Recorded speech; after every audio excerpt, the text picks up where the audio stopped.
Thanks for tuning in to Double Fries, No Slaw. I'm John, a special guest filling in for TJ today.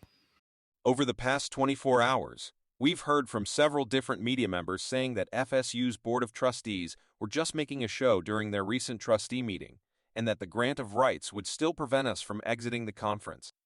I think everyone is overlooking a major piece of this puzzle. But before we get into the FSU doubters, I'm going to start off by asking a question.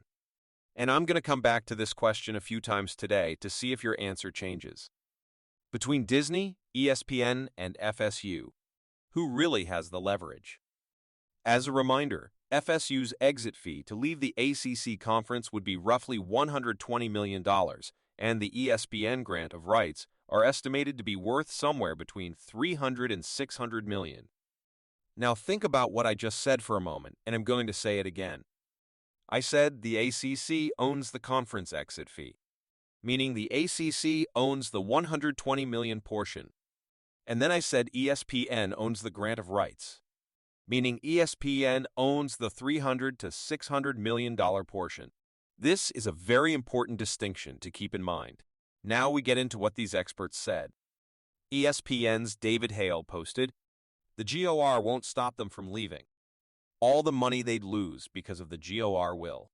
Texas and Oklahoma had 3 years left on a GOR, were forced to stay for 2, then paid $50 million each to get out of the last one.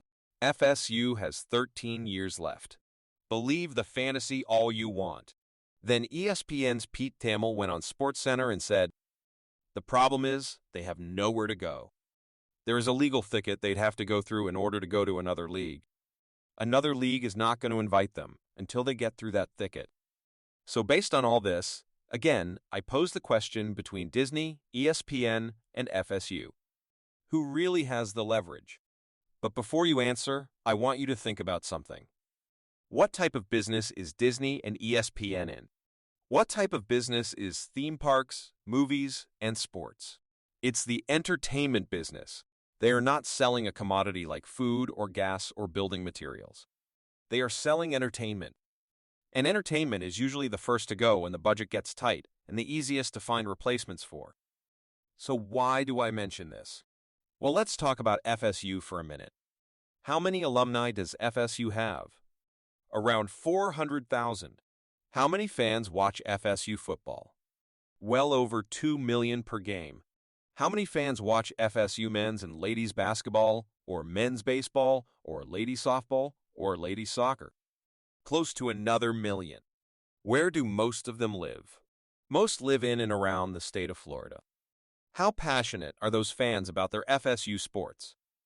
Well, our booster and NIL organizations are some of the largest in the college landscape, so it suggests our fan base is very passionate. And keep in mind, this fan base also includes Democrats and Republicans who set aside their political differences and put the college and the love of sports before politics. Now think about that for a second. How many things do people love enough to completely set aside politics? How many things do people care about enough that they donate millions and millions annually? Our fans care. Our fans give generously to the Seminole Booster Organization and the Battles End and Rising Spear NIL organizations. Stay with me, because what I'm getting at here is there is absolutely no doubt FSU alumni and fans are diehard and they love their college and the sports. Then let's add in the Clemson Tigers. Are they not similar? Do they not have millions of supporters? How about the Miami Hurricanes? Are they not similar? Do they not have millions of supporters? My point is, all these teams, all these fan bases have armies of devoted fans who love their college, love college sports, donate millions and millions of dollars to them, and are willing to place the love of their teams above politics.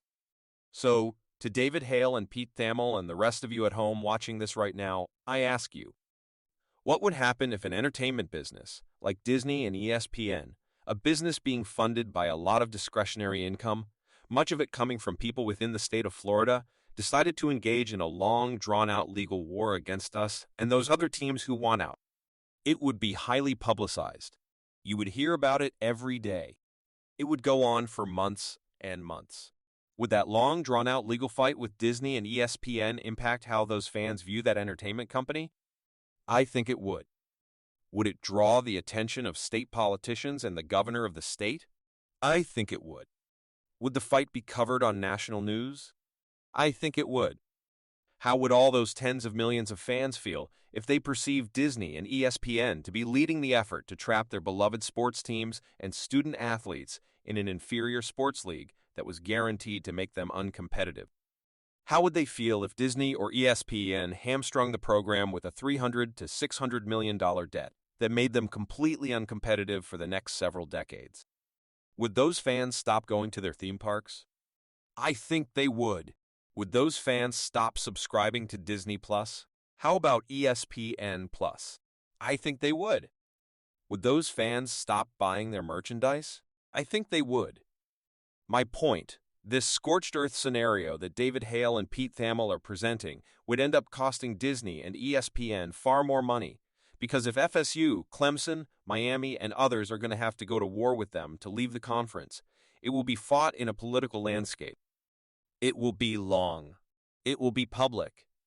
It will be front-page news every day. And those tens of millions of fans and graduates are all going to be pulling strongly against Disney. And that very public, very political fight will shape the perception of Disney and ESPN for generations to come. Because ultimately, all those fans know Disney and ESPN would be fighting against the best interest of their student athletes, the best interest of those universities, and the best interests of college football as a whole. And that, my friends, is why I'm going to ask you one last time.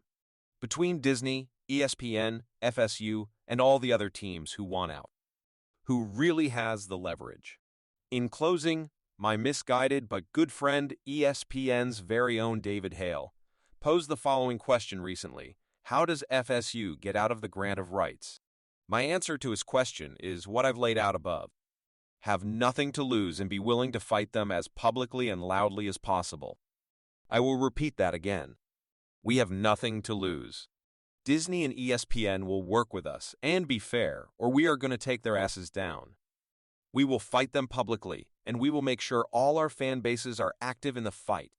We will pull no punches, and it's going to cost them far more over the long term than it will cost FSU and all the other teams who want to leave the ACC.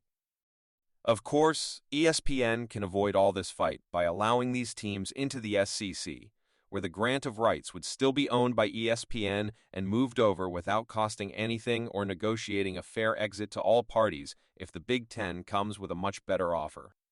Two easy ways they can win and one hard major way they can lose. So I need a favor. If you want to help FSU get out of this conference, and if you enjoyed this video, please take a few moments to share it and make sure to tag as many of the FSU doubters as you can. Share this with everyone saying that FSU can't escape the grant of rights and they have no landing spots.